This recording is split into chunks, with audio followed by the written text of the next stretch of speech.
Alors pour certains, pleurer, c'est un synonyme de faiblesse. Mais est-ce que c'est la vérité? Mais c'est ce que nous allons voir dans cette vidéo. Mais juste avant ça, hier, j'avais parlé de l'une aussi, d'un sujet un peu très important sur comment j'ai réussi à quitter mes addictions.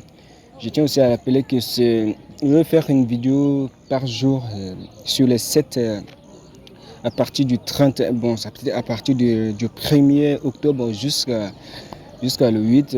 En tout cas, je ferai une vidéo par jour sur lesquelles je sortirai très tôt le matin. Et c'est un défi aussi que je me suis lancé. Alors il faudrait que je tiens vraiment à cet engagement parce que ça fait très longtemps que j'ai plus de 4 et 5 mois, je peux dire, que je n'ai même pas encore fait une vidéo.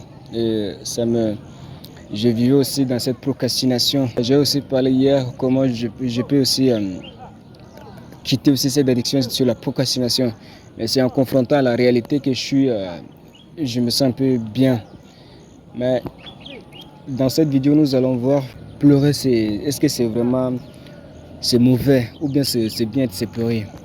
Mais juste avant ça, il faut savoir que nous avons aussi deux sortes de cette pleurniche. Bon, il y a certaines, si tu perds, si par exemple tu es en manque de quelque chose et que tu restes en permanence à te plaindre, alors ça, là on s'en fout, là on ne parle pas de ça. Mais juste que je suis en train d'aborder un sujet très important sur lequel pleurer. Par exemple, si tu as fourni vraiment des efforts sur un truc qui t'a pris vraiment des années, je ne sais pas, des mois, et sur lequel tout d'un coup tu la perds, ou je sais pas, tu perds quelque chose de plus cher. Et là, c'est tout à fait, tu vas pleurer. Et lorsque quand tu pleures, c'est vraiment très important. Et ça te permet aussi de te libérer. Donc, est-ce que c'est vraiment si l'arme vient, est-ce que tu peux la retenir? Non, non, je pense que c'est un débile. Tu peux pas retenir parce que, oui, tu sais, parfois tu peux pleurer dans ton coin, tu peux pleurer des fois devant tout le monde, tu peux pleurer. Si l'arme vient, tu ne peux pas la retenir. Mais sauf que si on te demande pourquoi l'arme vient, très honnêtement, c'est qu'ils vivent aussi dans cette crise.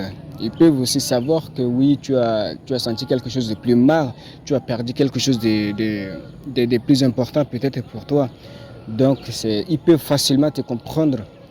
Mais il y a aussi une autre façon aussi de pleurer. Et là, c'est aussi très important pour ça. C'est lorsque quand tu t'éloignes aussi de tes proches. Et c'est là que tu vas commencer, si tu regardes par exemple les images, ouais, tout à fait, c'est que tu vas pleurer. Et tu sais, mais derrière ce pleur, il y a eu cette énergie que tu vas absorber. C'est-à-dire que après cette pleur, donc, tu vas acquérir une énergie très puissante sur laquelle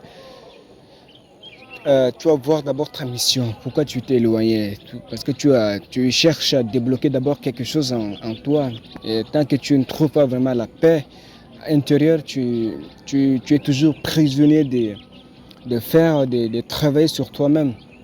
Donc c'est ce que je vais passer par rapport à ça. Si tu t'éloignes aussi de tes parents, de tes proches en tout cas, tu te coupes vraiment de tout ton confort. Et là, tu sais, quand tu pars pour une mission, pour toi, en fait, c'est une mission.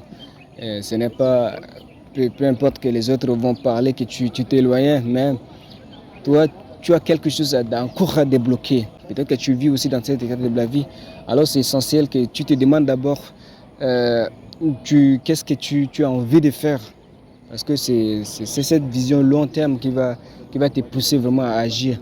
Et dès que tu finis de pleurer, et c'est là où tu vas comprendre que non, il faut vraiment te mettre au travail. Il faut vraiment t'arracher le cul. Parce que euh, quand tu retournes, si tu vois, quand tu retournes auprès de tes proches, alors c'est vraiment cette énergie que tu vas partager avec eux. Tu vas dire que vous avez tellement manqué. Et pour moi, ce qui m'arrive, dès que je vois aussi, ça fait déjà une année et demie que je n'ai pas vu comme ça ma mère. Alors tu sais que ça fait, je, je suis vraiment très loin d'elle. Donc c'est vraiment... En tout cas, je vis dans une crise d'angoisse et tout le temps me dis mais qu'est-ce qu'il faut faire? Donc il faut que je travaille sérieusement pour que je puisse avoir plus tard cette liberté. Ma mission, c'est-à-dire que débloquer ce que j'ai envie de faire, quoi.